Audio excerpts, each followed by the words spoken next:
That is really why people need PR, to get the eyeballs or the listeners to your product, to your business, to your whoever you are, correct?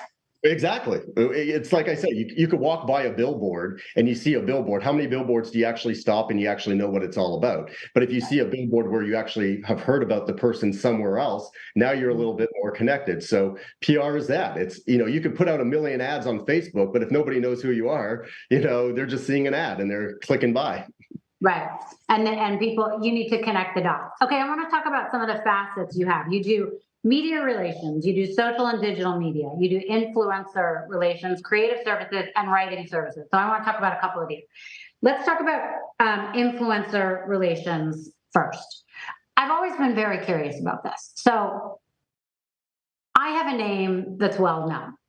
I'm not an influencer, but I look on, so I don't really care about my Instagram. You and I will have to talk later about it because maybe I need to hire you. But there are these girls or guys that are influencers that have 1 million, 5 million, whatever is followers. I have no idea who these millions of followers are because if I ask anyone, no one's ever heard of them.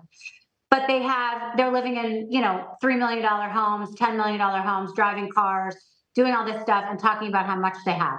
Is this a real thing? I don't understand it, and explain it to me. It's a lot of bullshit, straight up. I mean, it's like, fake it till you make it, I guess.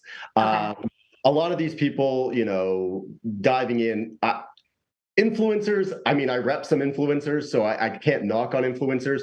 I think niche influencers are great. Like if you're a mummy blogger and you're pushing out mom products, like this is the best carrier, this is helping me, here's some lactation cookies or whatever. I mean, you're connecting to your audience, you know who you are. But if you're somebody, like you said, that's, oh, look at my car. Oh, look at this trip. Look at this party, blah, blah, blah. I think it's a lot of bullshit. I think they have, somebody that's paying for it on the back end. I mean, you're paying attention, you're noticing them, so I guess they're getting, they're doing something right. But I do think it's a lot of fakeness. I don't know how long that's going to last for them. And yeah, I mean, the cars, the mansions. I mean, I know some influencers that have like 20 million influencers, but they live in a house with 20 other, females or males, and they all split the rent. So yeah, if rent's $20,000 a month, great, we can all split it, and we can all pretend like we live in a big mansion. So yeah, I think there's a lot of bullshit that's out there. I think it's up to you and I and other people to really dive deep and be like, all right, this person's a pretender and this person's not, and I think that's who you let influence you or not. And now you're saying you're not an influencer, but you are. I mean, you have your show, you have your history, you have everything you've done, what you're wearing, what you're talking about, all that. You're a walking brand, whether you like it or not. And that's what those are the best influencers, are the ones that are real and the ones that are natural about it, that aren't actually selling you something. They're the people that are just living their life and you're being like, oh, I like her outfit. Can you link me that outfit? Because I really like what you're wearing. Yeah. Well, I love that you say that. Thank you. But you know what's interesting? I've fired so many PR people because being living the life that I've had, I've found that I have hired some PR people to handle certain situations, either do crisis management, which I know you do a little bit of, and we're going to get to that in a minute, but either that or to get me press on certain things that I know I have coming up. Or if I'm trying to change the narrative a little bit on things to help me kind of go that way and get me certain press for that. If I'm working on something in particular to say I want some press. But I've always found, because I've gone through so much, since I was in a crisis of sorts, since I was a name in the public, I know how to reach anyone myself. I also know how to be aggressive. I know, how to steer the narrative. I know what you need to do to get in front of the narrative.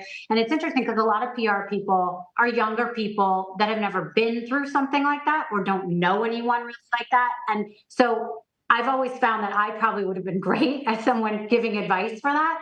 But I never found anyone who could kind of get the press that I could get, right? Or that knew how to handle situations. And I think it really takes a special person that really gets it, who's hungry, who sees, curving the narrative and creating the narrative for someone is so important. And if there's a problem, if there's a situation, a scandal, or something's happened and they don't like how they're coming out in the media, or what, you Google them and stuff comes up, it really affects your reputation, whether or not it's smoke and mirrors and it's not true. But perception is reality now. It's not like it used to be that, it was like facts that created a story. It's like perception really is what it's all about. And I think that's what's really important with a good PR person. Well, I think whether you're famous or not, if you're famous, obviously the media are coming to you, so you don't need somebody to go eat the, Yeah. go to the media. I think at that point, it comes having a PR person is kind of like a manager. It's helping to weed through the bullshit and vet out what's going to work and what's not gonna. And okay, if we comment here, where's that going to lead to? If we do a story here, what's that going to lead to? So it's kind of more of the strategy in that, in that moment. But yeah, perception is reality. I could put out an article right now. I could put out 10 articles right now, which I can do. And I could put out 10 articles that says, Rachel killed the guy. And, you Google your name and the top 10 stories are that you just killed somebody. People are going to think you killed somebody. And I guarantee every media article you do, they're going to ask you, hey, did you kill someone?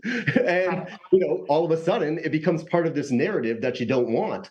So, I mean, I always say there's two people don't mess with, is your lawyer or your publicist. But also, I think PR really is all about, that storytelling. It's not so much getting the media, because if you are big already, you can get the media. You're on tour, you can get media. It's all about, okay, what should I and shouldn't I say? Should I go on this show? Shouldn't I go on this show? What's the purpose of me putting out a news article? Is it just for 15 minutes of fame? Or is this like, I'm going to do a story about how I'm a mom, and that's going to lead to me in 3 months doing a mom endorsement or putting out my own mom product. So that way I show some backup credibility. So, I think PR, like we do so many different things, but I think in your case, you needed somebody that really would help strategize rather than get the media. Because again, you could call up that, and that's not fun for me. You don't need me at that point to call up the media. You can call up the editor.